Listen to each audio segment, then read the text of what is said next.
Hello and welcome to Student Affairs Live. I'm your host, Tony Doody, and I'm pleased to be joining you from my professional home at Rutgers University.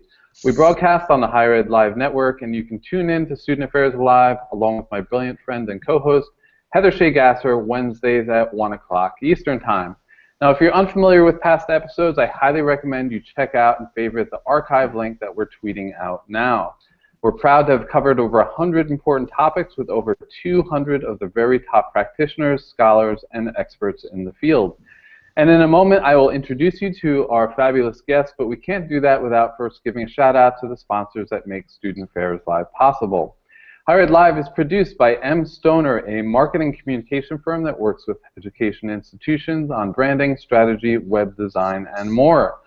Are you preparing for a website redesign project? Knowing that your website needs an overhaul isn't usually the problem. Getting started is. Download M. Stoner's helpful 7-step checklist to get you started on the right path for a successful website redesign. ACPA, College Student Educators International, is pleased to provide support for Student Affairs Live, one of the many ways that you can be innovative with your own professional development. Join ACPA for the virtual career fair on April 1st as they continue the innovation trend. For more information, please visit www.myacpa.org. Now, if you missed our contested issues debate in Montreal at the ACPA National Conference, I highly recommend you check out the recording in the archive or download the podcast. It was an innovative format focused on current and controversial issues with really a dynamic and fun-spirited group of panelists, much like we have here today. Now, I want to take a moment to thank Kate Zulo and Carrie Locke, who are in the studio with me here today, monitoring the back channel and forwarding me your best content and questions from the Twitterverse. And I want to remind everyone, these episodes are really designed to be interactive, so your engagement through your questions and your comments on Twitter really improves the quality of the live dialogue. So finally, I'm very honored to have join me today Ruth Koenick, Jody Jessup-Anger, and Holly Rider-Milkovich. You can read their full biography on the episode page. I'm going to ask each of you to start off by briefly describing your current role. Let's start off with you, Holly. Great. Good afternoon. I'm so excited to be here. So in my role as the director of the Sexual Assault Prevention and Awareness Center at the University of Michigan, I head up the institution's response to sexual assault survivors, provide advocacy and support, and also provide direction to our violence prevention initiatives across the campus. Fabulous. Jody. Thank you, Tony. Great to be here with everybody. I'm a faculty member at Marquette University, and I've been here for 7 years. I just got tenure. Woo-woo. I coordinate the Student Affairs and Higher Education Master's Program, and I research how to create educational environments that support the learning and development of all students. And most recently, I was co-chair of the ACPA Presidential Task Force on Sexual Violence. Excellent. Congratulations on that tenure. And Ruth Ann. Thank you. Thank you. I am so excited to get to work with Holly and Jody. And Jody and I kind of re-met when you co-chaired that task force that I was on. It was really cool to be with you again today and to work with you, Holly, again. So I run the Office for Violence Prevention and Victim Assistance at Rutgers University. I came here 26 years ago to start this office. And I do basically the same things that Holly does, only I do them at Rutgers. I also work very strongly on our prevention program, Screaming to Prevent Violence, and worked a lot on our climate survey and with the other people within the university who have taken the climate survey results and implemented programming around them. Thank you. So we're going to start off, Jody, with you, since you've had some experience on the ACPA task force, and I want to ask you to share how governmental agencies and national associations are currently addressing the issue of sexual violence at a national level. That's a great question, and I think that it's really safe to say that all of the professional associations have sexual violence on their radar screen and are definitely having discussion about how to best address sexual violence from their vantage point. And I mentioned the ACPA task force, presidential task force, and basically the purpose of that task force was to gather folks together who had expertise or in the area of sexual violence prevention and response, and to have them talk about how the association might move forward in addressing sexual violence. And so what that team, we spent a year together, 3 days in an intensive Washington, D.C. site, and then over the phone typically once or twice a month. And what we really did was bring together our expertise and then really think about how we might best utilize that expertise at the national level. And so we made recommendations to ACPA to form a commission on sexual violence response. We put together a report that we sent out to all of the various entities from within ACPA to get the discussion going about sexual violence. And then we also have done a lot of professional development programming at the national level. And so that's just one example of how a professional association might move to educate. And certainly other associations, NASPA is another one that comes to mind, are doing really good work in terms of educating the membership about how to respond to sexual violence on campus, how to interpret policies. And other associations like the NCAA are also furthering initiatives. And so what I hope happens is that these educational associations really, begin to coalesce and work together on how to bring forward promising practices and get them down to the campus level. And as far as government agencies go, some government agencies have been working on this issue for a really long time. Folks associated with the Ending Violence Against Women Act, there's grants to fund victim services and research, and a lot of other governmental agencies are doing really good work and are kind of riding the wave of the increased awareness of sexual violence on campus to make some important funding decisions to really address awareness campaigns and to get the message out to the general student population as well. So is it making a difference? Do we have any evidence that these efforts are impacting? Any improvements since the Dear Colleague letter of 2009? Yeah, that's a great question. I would say that certainly there's more dialogue about sexual violence everywhere, right? I think about back to my days as a practitioner, and it was rare that we saw in the Chronicle of Higher Education anything about sexual violence. And now it's safe to say that you see a story at least once or twice a week. And so the awareness about sexual violence on campus is much higher than it once was. So if you use that as a metric, I would say that certainly there has been improvement surrounding the discussion about sexual violence. I would like to see us move beyond compliance and talk more about prevention and move beyond kind of how do we comply with these laws to how do we really address the campus culture so that sexual violence is not condoned or encouraged in any facet of the university. Great. So Holly and Ruth Ann, I know you've been on your international tour at ACPA and NASPA talking about your recent campus climate surveys. Can you share a little bit about what you spoke about and what the surveys revealed? Holly, Michigan did theirs first. You want to go first, or? Sure, I'm happy to. So the University of Michigan designed a survey that was based on a sample methodology versus a census methodology. And that is an important distinction between the work that we did on campus versus some other programs like the one that happened at Rutgers, like the one that AAU delivered as well, like the ARC3 survey. And we had three main objectives for our survey project. We really wanted to get a baseline measurement of what's happening on our campus so that we can really effectively evaluate and measure our programs and our policies. We wanted to be able to assess differential risk across various subgroups on the campus, and we also wanted to have a project that would have a very high response rate so we had significant confidence in the outcomes. And so from that survey project, which we delivered in January through March of 2015, we got an affirmation of what we expected, which is that the University of Michigan's rates of victimization among our undergraduate students, female and male, is not significantly different from what we've seen replicated over and over again in many other kinds of research projects. We did, however, have a number of other very surprising findings that has helped to drive some of the work that we're doing on campus. One of the findings that we saw was that verbal coercion for our campus is a significant factor, nearly at the same rate that alcohol or other drugs is used as a coercive factor. That was something new for us, and that's really helped to shape the work that we're doing on campus.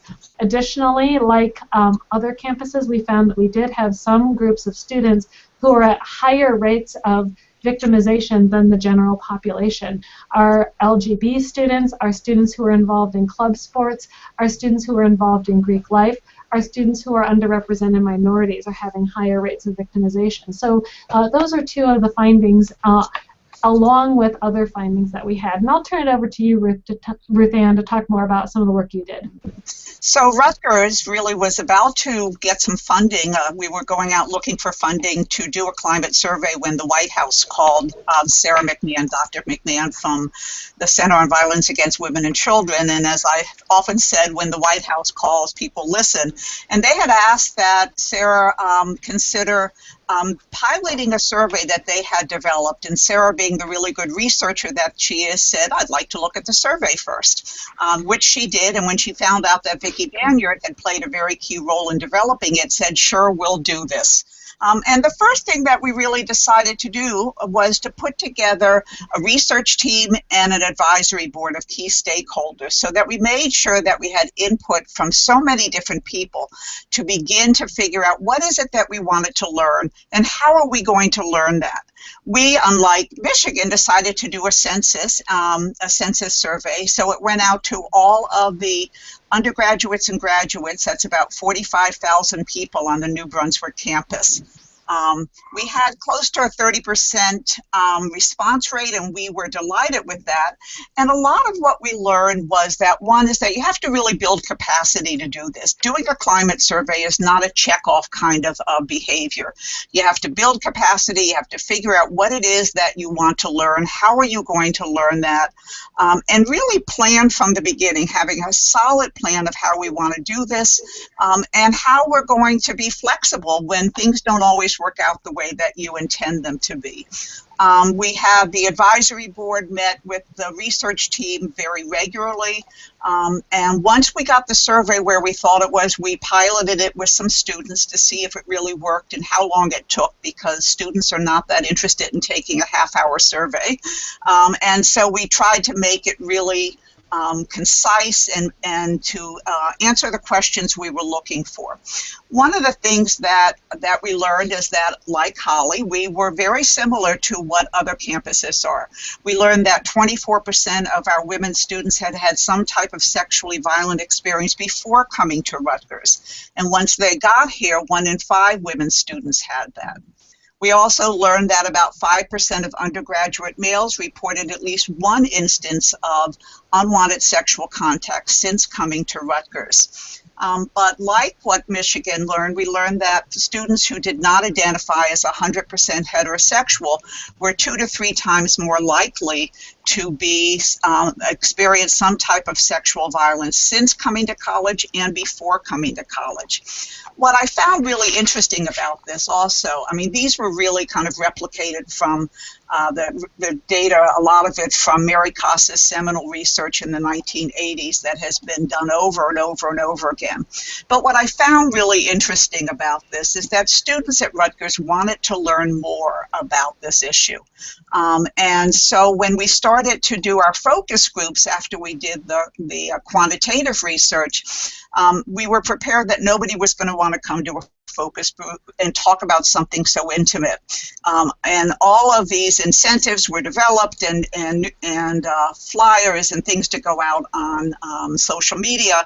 And one thing went out to the student body, and within a heartbeat, 800 people had responded for 179 spaces. What that says to me is that students really want to learn more, and that they have thoughts and feelings and beliefs about this that they want to share. What we know is that of students who talk to anyone about their own victimization, they talk to their friends. And a lot of what this did was really kind of inform how we developed our programming as a result of what we learned from the climate survey. Great. So I'm going to come back to you, Ruth Ann, and then Holly and Jody, you can jump in as well. You know, in researching this episode, it seems that many of the prevention programs at institutions are really a series of one-off events that focus in on either pre-arrival online education modules or orientation programming. So how do we sustain these educational efforts? What does really a comprehensive prevention strategy look like? Well, if you look at what the CDC tells us, that it's about 7 to 9 doses. You know, being a medical area, they talk about dosage. We talk about time that we spend with people, how many programs that we do with a particular group. You know, I think it's really important that we look at the difference, and campuses look at the difference between awareness programs and prevention programs. And they're both important, but prevention is something that you have to really teach. It's not just something to make people know that this happens on campus. Lot of strategies, there are a lot of strategies out there. There's Green Dot and media literacy. At Rutgers, we have used bystander intervention, and quite honestly, we've used it since I got here and created Scream Theater almost 25 years ago. Didn't have a term for it then, but now we call it bystander intervention. And so what we have developed is really a program that has groups of students come together with our staff and go through a series of sessions with them that help them learn how to be integrated involved bystanders, and really on creating a sense of knowledge about how can we prevent this from happening. Awareness programs, one-shot deals are important. I spend a lot of time out in residence halls and in fraternity and sorority houses and in other groups doing one-shot programs because I want to get them engaged in a different way than perhaps they were. But it also is important to recruit them to be part of a comprehensive really, prevention strategy. One of the things that we did here, actually, Sarah was the PI for this. We had a very good CDC grant to do a longitudinal study of our Screaming to Prevent Violence comprehensive prevention program. And so I think it's important when you put something like that together that you make sure that it is research-based, that it is evidence-based, and so that we don't spend time doing things that really don't have a positive impact. Mm-hmm. And I would just jump in here and affirm what Ruth Ann is saying, but also to ask campuses to look at all of the efforts that you're doing strategically and to ensure that they have goals for each project. When you're considering the kind of programming that you're bringing to campus, ask questions about what is this intended to accomplish, for which audience, is it appropriate for all audiences, what are the learning objectives or the behavioral objectives for each of those programs, how does that relate to the larger project, what you're doing on campus. I really encourage campuses to come up with, as you noted, Tony, a comprehensive prevention plan, and that means thinking about what you're doing with students not only when they're first arriving on campus or pre-matriculation, but also how are you extending that over the time that they're on campus. And this is something that we're looking to do an even better job with here at the University of Michigan than we have already. We right now are giving students 4 interventions or 4 doses, as Ruth Ann mentioned, in their first semester on campus, and then they have other opportunities as well. We'd like to extend that out over the time in which students are on campus, and we need to be reaching our graduate and professional students as well, and really importantly, making sure we're providing education to the providers of our services. So that's not only our first responders, it's also our faculty, it's also our administrators, paying attention to the way in which we're creating policy on campus, how the larger legislative environment is impacting us, and really thinking about our built environment as well. What are we doing in our built environment to really encourage a positive, healthy, pro-social behavior, and what are we doing to discourage negative behavior? All of those components which the CDC talks about in their comprehensive prevention plan should be a part of what campuses are considering when they're doing this work. So let me jump back in on what Holly just said, and also because, Tony, you asked about the online programs, and I think that while I have not been a supporter of them for a very long time, I think they have value, and I've kind of come around on this because you can't assure that, you can't do programming for 45,000 people so often and get everybody to get at least some, even a smidgen of education on an online program. It just doesn't work so well. And so we are really glad that we have started to use one here, and we need to continue to promote that and get more people to respond to it. The other thing I would suggest is that a lot of institutions will bring in a star speaker, and they don't ask the questions that Holly mentioned, and they spend all of their money, on Sexual Assault Awareness Month in April, and they spend all of their money doing something in October on DV Awareness Month, and then they don't have money to do programming every day. And so what we always say is sexual violence happens every day, every hour, every minute around the world, and on our campuses. And we need to make sure we do programming all the time, not just on an awareness month. And to spend the dollars that places have strategically, and to make sure that we get what we want for our money, rather than somebody who just comes in and does a quickie program and doesn't really connect with the issues and the messages that that particular campus wants to embrace. Jody, you good? You want to jump in on that?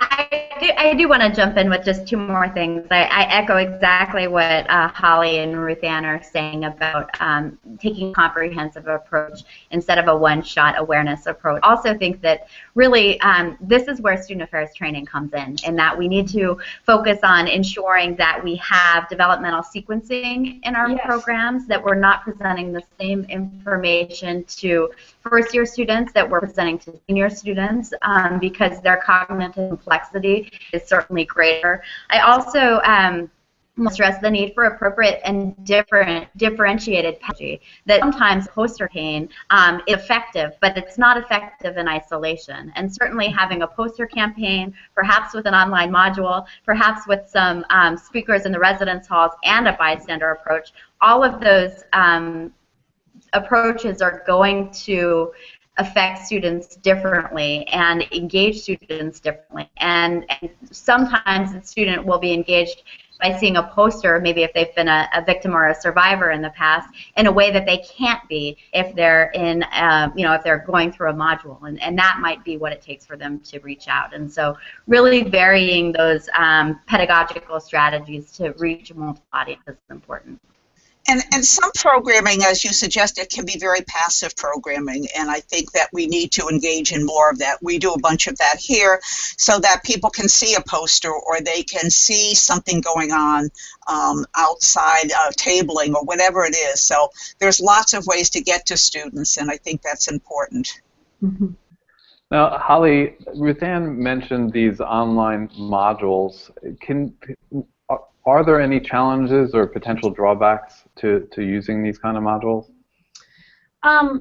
I am actually a big supporter of online modules for a couple of different reasons, but I'm a big supporter when they're a part of an overall comprehensive prevention plan. Mm-hmm. And so I think that, for example, students who have communication disorders, it can be a safe environment to explore these ideas. I also think that it's an excellent way to create a baseline of understanding for students about what your campus expectations are. Where I think we run into challenges is when you have campuses who believe that this is going to be the silver bullet to solve all of your solutions. prevention solutions, or even, honestly, solutions around, accountability and, mandates. And I don't think that it's either.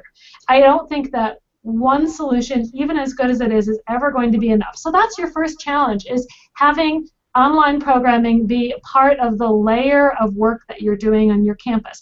The other challenge is integrating it so that for your students who are taking this program, it feels like something that was designed for them. And that's easier with online programs that are designed in-house, but those sometimes don't have the same kind of rigor in their development or in their ongoing assessment.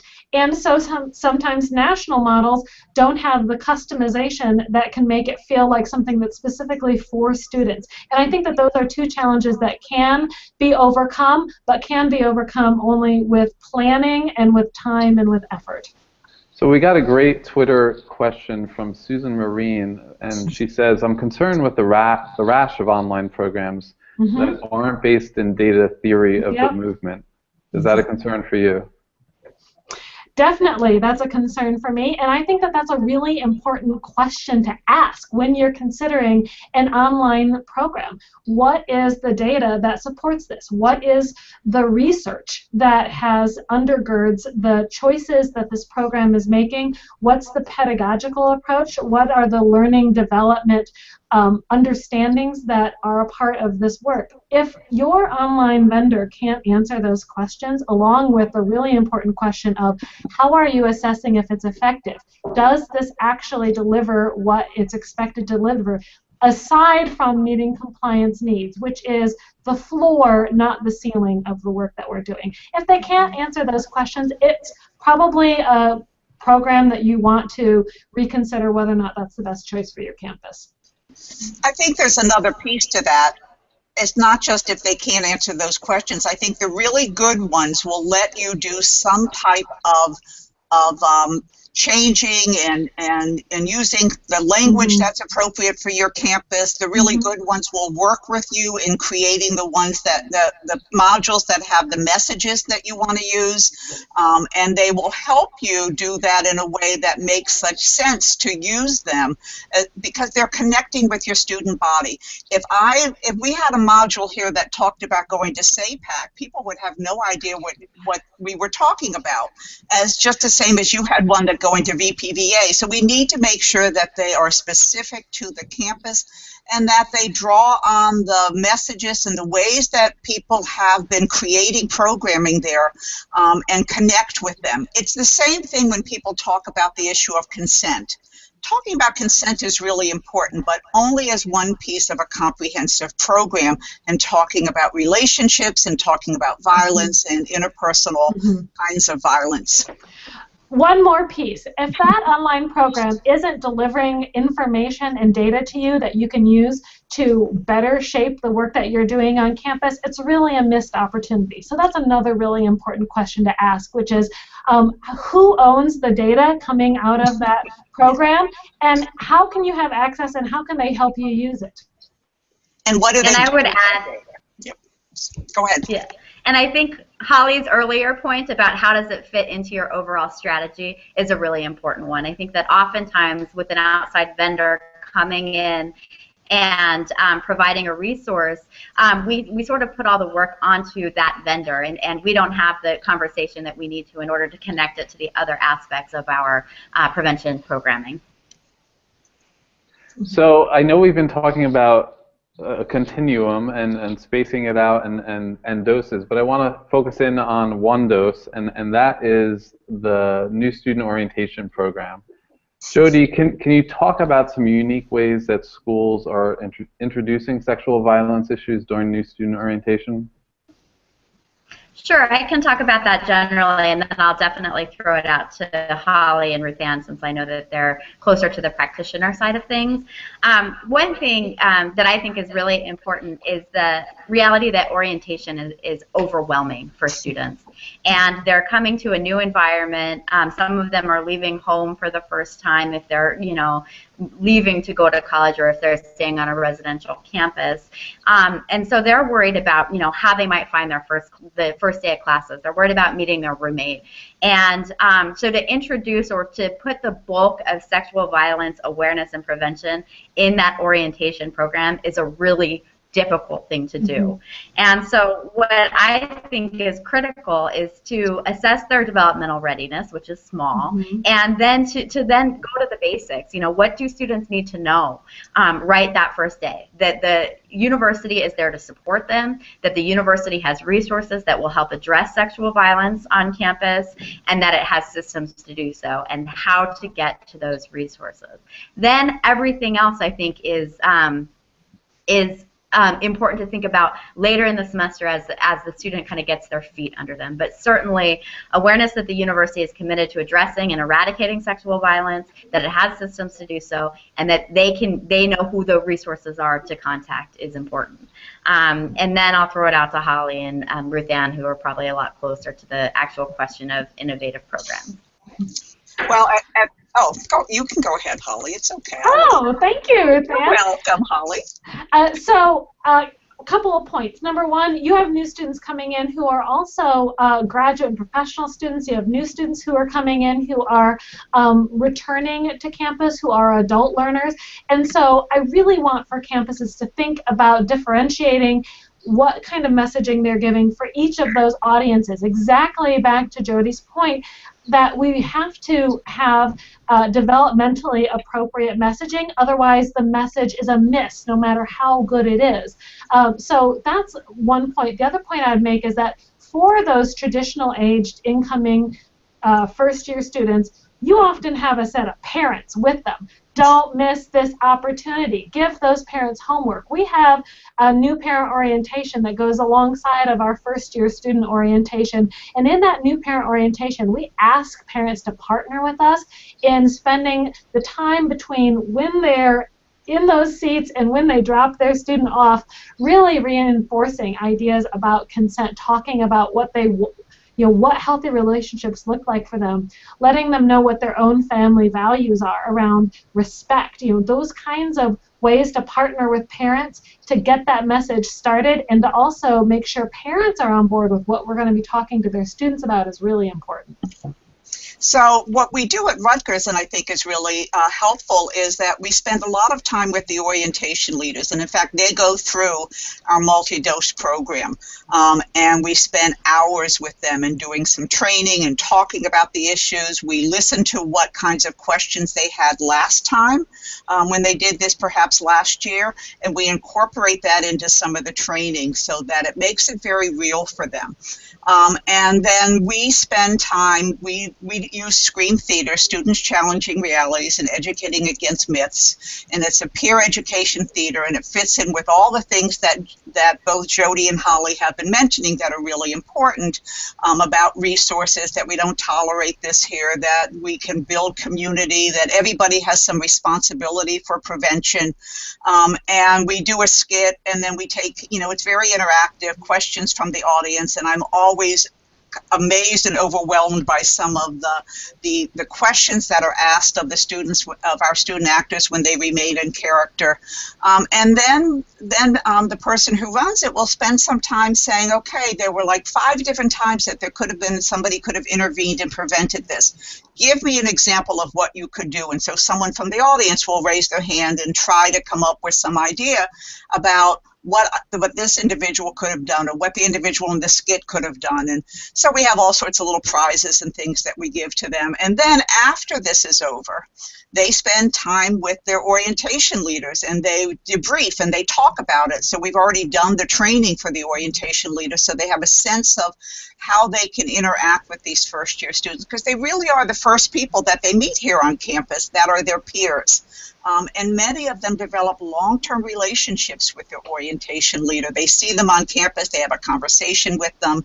One of the other things that we always make sure during this is that we have advocates in the room, because we know that there are people there who are survivors or friends of survivors, and the men and women who are survivors may need somebody to talk to. And so we make sure that we have that, and we make people aware of who those people are, and all they have to do is just get up and walk, and we have a private room to talk with them in. We want to make sure that we take care of people as well as educate them, and we do this in a very clear, consistent way. So that's one example of peer education programs. Can you talk more generally, Ruth Ann, about the value and role of peer education? And I got a specific question from Seth Vakian from Harvard University, who wants to know about peer education programs for graduate students, and also about the logistics. How do you recruit, train, and do you pay, or how do you pay peers for their work? Okay. We have not been as successful with graduate students as we would like to be, so I don't really have a lot of advice. Maybe Holly has more than I do, or Jody does. Certainly the one group of graduate students we have been successful with are the folks in the Master's College Student Affairs program, because many of them take our bystander intervention course, and we teach them how to be good, effective bystanders. But we have not been as effective with the entire graduate population here, and the medical school, and the array of people that we have that are part of Rutgers, New Brunswick. As far as the undergraduates and the peers, we do pay them. They don't know that they're getting paid when they sign up to be part of SCREAM. They come to a SCREAM meeting. We get 50, 60 students at our meetings, our training meetings that are run by other students, coordinated by our peer prevention, our prevention education people in my office. But they come to the meeting, we do a lot of training on different issues and conversation, we feed them, and we train them. We make sure that they have taken some specialized training given by some of our staff before they're allowed to participate as an actor in SCREAM. And they get paid a piddly sum of $25 for every performance. And they don't get paid for their rehearsal time. They don't get paid for their travel time when we're going to New York or someplace else, or Florida. We took a group to Florida, about 2 years in a row to do some programming there. They don't get paid for all of that, but it's the thrill of going, I think, that makes it worthwhile. But they do get, and then we have an administrative team. We have a group of 10 or 11 undergraduate students that really are responsible for the day-to-day work on SCREAM.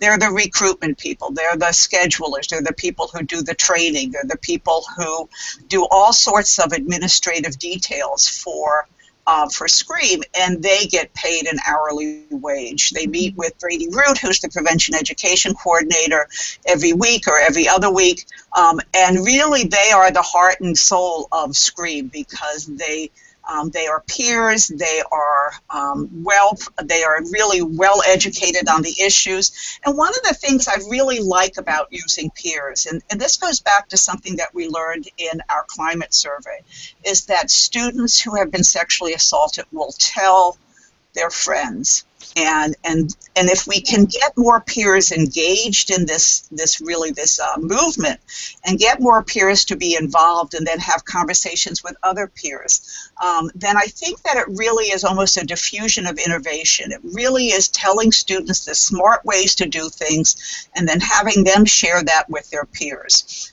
We started SCREAM as a peer process. I thought at the beginning I could do this all myself, and then I realized, oh my goodness, I'm so much older than these students, even though I was a lot younger then. They're not going to relate to me unless they're looking for a mom or a grandmom.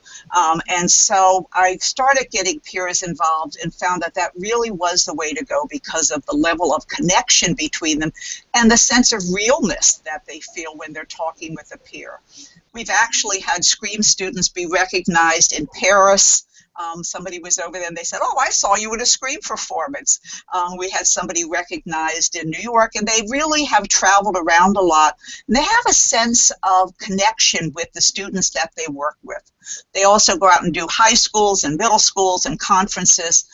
And so they are the people who are the experts now, and they are really sharing their expertise with not only the community in the state of New Jersey, but far beyond. I want to add to the benefit of the peer model in that it can reach subpopulations that our offices might not see. And so if you think about Ruth Ann's Scream program, you know, I'm imagining that she has students who identify as LGB. I'm imagining that she has students of varying racial and ethnic groups. And so they certainly may tell friends about their experiences more than they might tell Ruth Ann. So being able to kind of, those folks can serve as a hook into services for students who might not otherwise get, you know, their sexual violence experiences addressed. One year we had a student who was in a wheelchair, and she was in our skits, and so we don't draw on people who are part of the Mason Gross Theater program here. We really want to draw on everybody who has a passion for the issue. And we will take almost anyone in as long as they will fit into the issues and the messages that we want them to send, but they do it in their own language. They do it in their own beliefs and their own things that they've experienced. And you're absolutely right, Jody. Students will connect with them in a way that they're not going to connect with me. And even though there are a lot of staff here who are much younger than I am, they're still not going to connect with them that way. And so I find that because peer education is so evidence-based, that it's really the way to go. So one of the issues or topics that divisions and institutions are wrestling with is how do we train not just our students, but our faculty and staff. So Jody, I'll throw this to you. If you had the ability to create a 1-hour training program for all faculty and staff so that they were more responsive and aware of sexual violence issues, what would you be sure to highlight? And you talked about sequencing before, and I know an hour is a challenging block of time or dose of time to work with, but how would you structure that? Yeah, absolutely. I think the first difficulty is getting faculty to a training, right? That there's in most institutions of higher education, faculty anyone, especially if they're tenured, I'm learning. I'm just kidding. And so really trying to find a way to reach faculty. I know that my institution does an online module. Other institutions do a faculty in service or go to a faculty meeting. So start going to the spaces where it is, where the faculty are, going to the spaces where the staff is the first really important thing to do.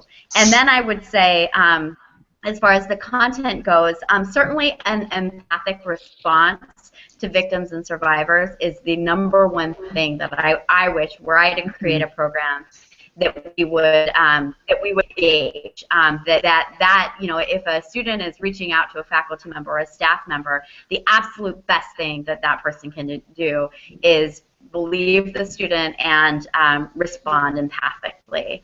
And then certainly it would be important for a faculty member or a staff member to know that there are systems on campus for addressing the issue of sexual violence and need to know how to access the systems. I think that where the media has done us wrong is that there seems to be a pervasive message in the media that campus is learning about sexual violence and that we don't have systems in place. And I think that that's really false. And that have been systems in place, and certainly haven't been perfect systems, but there's some are, and they're improving with, you know, each passing day. And so I would want faculty and staff to know that there are systems in place for addressing the issue and that they can access those systems or help students access those systems. And then finally, I think that we do need to lean on compliance, and that that faculty and staff should know that I love the floor analogy, right, that Holly mentioned, that at the floor, that they need to be in compliance with the laws, and that if a student is reaching out to them, that they need to make sure that the student gets hooked into the systems that can help them. I would just add one other piece to everything that Jody said, which I completely agree with, but just also to send the message to faculty that they probably already have the skills to respond empathically. They care about students, otherwise they wouldn't be teaching. And so, to really help them see how the skills that they already have, they may be using in different ways, really apply to this situation. I think that faculty get nervous and worried, and that's understandable, about what happens if this student shares this information with me. So I think that helping faculty to recognize that some of those great interpersonal skills that they've developed in making relationships with students will come in handy here, and that they don't have to be experts. What they have to do is respond empathically and get that student to support. So, Jody, I'm gonna address this one back to you. What are some of the special considerations for student populations such as LGBTQ and international students? Yeah, that's a great question. I think it was Holly who said that she found in her baseline survey of Michigan students that we know that LGBT students, transgender students, ethnic minority students don't often seek services at the same level that our white cisgender students do. And so special considerations for those populations include capacity building for the folks who are closest to them. And so ensuring that the folks who are in victim services have a great relationship with all of the different centers on campus for special populations. And so ensuring that certainly there's a good line of communication between the LGBT office, if a campus has one, between the Black Student Services, if a campus has one's Multicultural Student Services, and those offices, and that when programming is done, it's done with all students in mind, that it's not done with dominant populations on the campus as the focal point, but that certainly, as we've talked about, a comprehensive approach includes really reaching out to student populations in their spaces, and so ensuring that we're going into the multicultural office on campus, or the Black Student Services, or Hispanic Student Services, or any student services on campus meant for different populations. As far as international students go, I think that they also have a lot of considerations that we need to make about cultural norms and how the cultural norms in their country might be different than ours, and having candid conversation with those students, certainly in orientation, but then again throughout their experience on campus to really understand similarities and differences in terms of cultural norms around sexuality, around relationships, around what's appropriate and what's not appropriate. So there are lots of ideas and solutions to prevention that really place the responsibility for curbing sexual assault on the victims. I recall a year or two ago the nail polish that could detect roofies was put out as an inventive solution. There are anti-sexual assault clothes that are on the market. Many universities offer classes in self-defense training, risk assessment, boundary setting as a prevention strategy. Ruth Ann, what's wrong with these approaches, if anything? Besides that they're gimmicky and come and go and like the weather, there's a lot of things that are wrong. One is that, I think that some people who create them are well-intended, but they don't really understand what the issues are. And so I always kind of feel this commitment, and when somebody contacts us to try to tell them what's wrong with it, at least from my 45 years of doing this work. But what I think it is that true prevention focuses on preventing the perpetrator from committing the rape, and that these do nothing to do them. I mean, take the nail polish, for example. It assumes everybody wears nail polish. It assumes that everybody is drinking in that kind of, that needs to watch that. It assumes a lot of things about people's behavior that may not be true. If we look at the issue of self-defense training, I know that people feel that it enhances their sense of power, and they feel more powerful with it. We don't support that. We support people feeling more powerful, but we don't support the use of self-defense training because it gives people a real false sense of security, and that it is not particularly, we have found, not particularly helpful. I think that we need to not make potential victims responsible for preventing it. We need to get more people engaged in true prevention, and that is what's the matter with these. I was giving you a flip answer when I said, well, besides being gimmicky and they change like the weather, they're not research based. They're not something that has been evaluated. They're not something that everybody would use, and in fact, people make fun of them.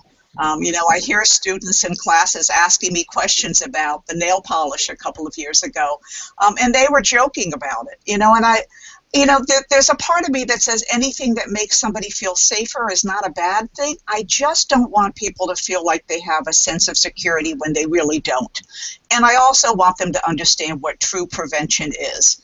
And there is, quite honestly, alcohol is probably the biggest drug without some other drug put into it. That alcohol is the biggest facilitator of sexual violence, or a big facilitator. You don't need to have roofies or any other kind of drug put into it to be victimized. And so these things do not really help prevent the use of alcohol or things that people may give to someone in order to make them feel like they have no power to give or withhold consent.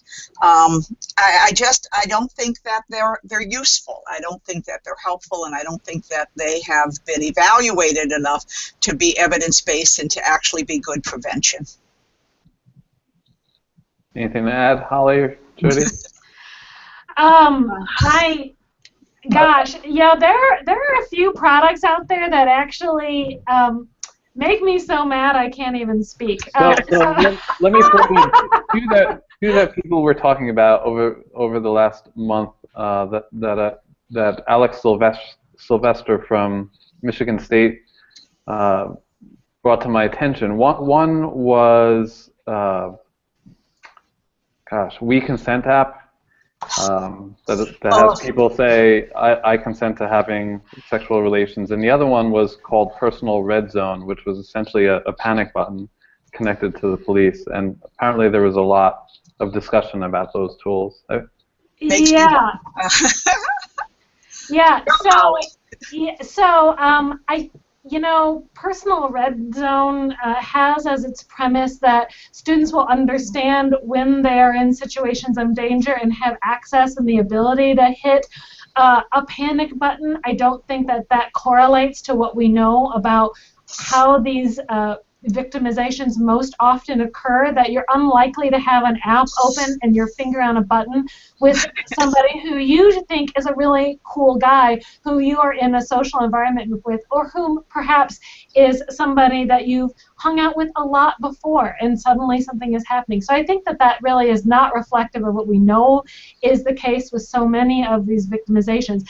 As it relates to any kind of an app or a document or anything that sort of pre-certifies consent, fundamentally does not respect or understand what consent actually means, that it's an ongoing process, that it can change, that it's about bodily autonomy, that situations and environments evolve, and that you have to actually continually seek consent. That's not possible with this app. So that for me, woo, that gets my rage up. Wait a minute, Holly. Tony said I didn't have to be politically correct, and you don't have to either. So, these are things that are gimmicks, and I wish people would spend their time and their inventiveness and their passion for preventing sexual violence in a way that was actually real and helpful. and one that everybody could use as opposed to just the people that, you know, wear nail polish.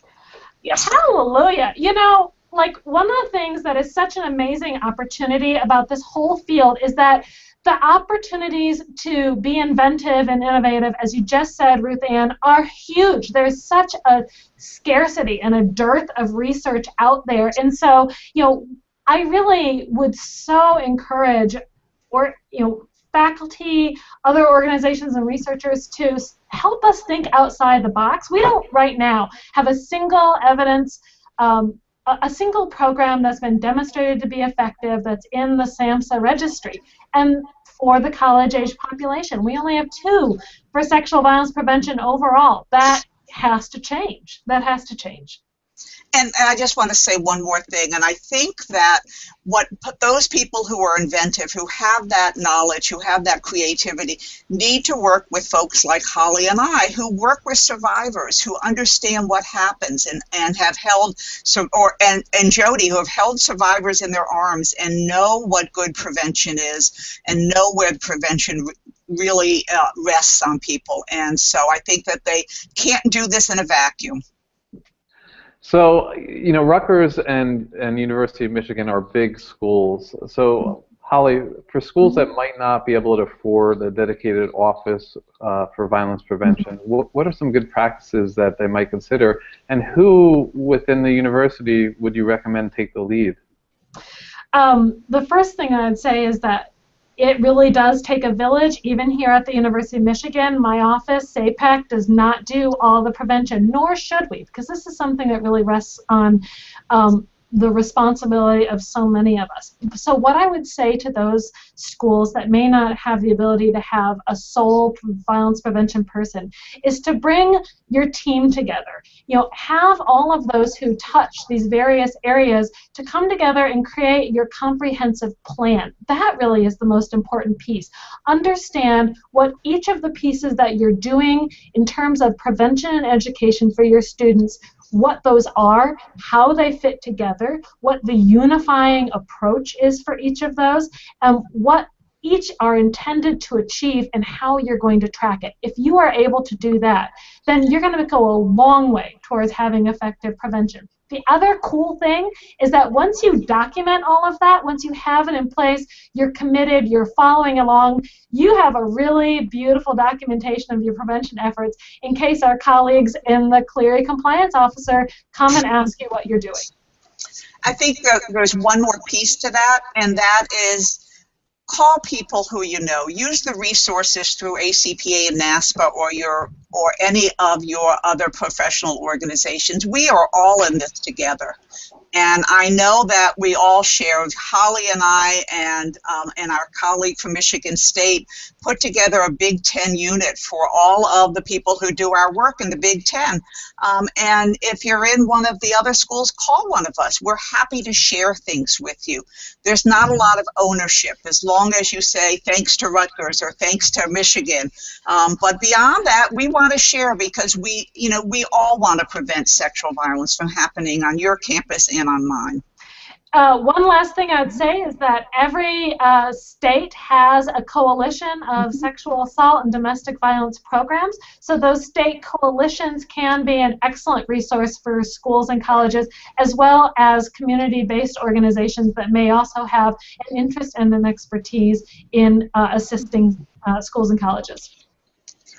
And I would add to that those places should not take the place of campuses doing good work. I think that there are considerations that campuses need to, that campuses have that those places might not think of, and so partnering with those places to do the work. Totally agree. Absolutely. And I also think that, you could take a program that Holly's doing and you can take it to that committee that Jody just created and then figure out what makes it specific for your institution. And, don't take our stuff and just think it's going to work where you work. Take our stuff and try to figure out a way with that kind of task force of how it might be engaged in yours a little bit differently. Use different language, different places, different people. So we are coming to the end of our time, and I know we only got to about half of our questions today, and I love the dialogue, love the discussion. So in the closing statement for each of you, can you either share some additional resources in addition to yourself, because you all volunteered to help, or some closing thought, perhaps something we didn't have an opportunity to discuss or share today in 1 minute or less. Let's start with you, Holly. I would start with the CDC. They have a lot of excellent programs and information about comprehensive prevention. CDC.gov/program is a really great place to start to help you think about how you can be comprehensive on your campus. Jody? Yeah, I would say check out the Beyond Compliance monograph together by the Sexual Violence Prevention Task Force through ACPA. Also, there's a lot of forthcoming books. I think that certainly faculty are engaged in this area. The Crisis of Sexual Violence by Sarah Wooten and Roland Mitchell. There's a forthcoming book by Jessica Harris and Chris Linder. Forthcoming New Directions monograph by Keith Edwards and I. So stay tuned. Great. Ruth Ann? A couple of places. I would look at, go to your state coalition, the one that was mentioned earlier, because many of them have really good prevention programs that have really good resources. I would also encourage you to look at what some of the current literature and research is doing, particularly by Vicki Banyard, and by Sarah McMahon and a few others who have written prolifically about this topic, and they can help you know what the good research is telling us about different types of prevention programming. So make sure that you utilize your professional resources as well. Wow, I want to thank all of you. You certainly provided lots of practical information, a good blueprint for folks to get started or to refine their strategy, their comprehensive strategy, as you've all discussed. I also want to acknowledge and thank our sponsors today, M. Stoner and ACPA. Heather Shea Gasser will be back next week, March 30th, with an episode on student development in college with Lori Patton Davis, Kristen Wren, Lawrence M. Guido, and Stephen John Quay, the 4 authors of the newest edition of Student Development in College, Theory, Research, and Practice. I'll be back on April 20th to kind of continue this conversation and speak with internationally recognized expert on higher education law and policy, Peter Lake, to talk about legal issues and Title IX. You can receive reminders about this and other great shows by subscribing to the Higher Ed Live newsletter. You can also browse the archives at higheredlive.com or subscribe to our iTunes podcast. Listen to it on your way in or home from work. I'm Tony Doody. Thanks for watching, everyone. I hope you make it a great week, and I look forward to talking to you soon. Take care.